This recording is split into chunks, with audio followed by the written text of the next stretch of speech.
What's up, ladies and gentlemen? Today, let's talk about stocks versus Forex. What are the differences?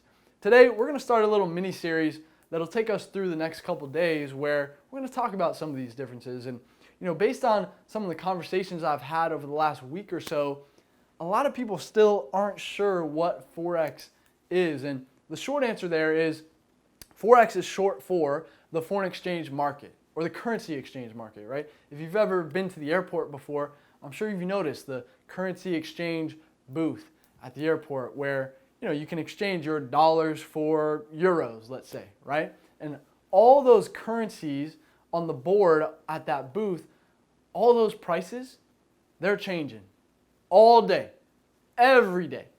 And that's what we trade in the Forex market, okay? And I think the biggest difference in the stock market versus the Forex market is just the sheer volume that is flowing through these markets on a daily basis. The latest numbers I've seen, stock market, the New York Stock Exchange is doing about 250 billion a day. Okay? Not bad, right? But the Forex market is doing 6 trillion with a T, $6 trillion every single day.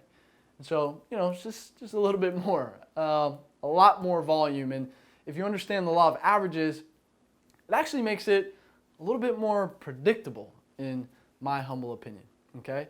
Now, if you want to learn a little bit more on how to actually trade the market, I've made a free training, a free webinar. You can find it at signatureentry.com, where I give you my #1 signature entry that most times has us in profit in 15 minutes or less. And so if you want to learn that, listen, go to signatureentry.com, bring your notepad, and listen, you're going to have those notes for the rest of your life, okay? So check that out. Stay tuned tomorrow. We're going to talk a little bit about leverage tomorrow. So I'll see you then.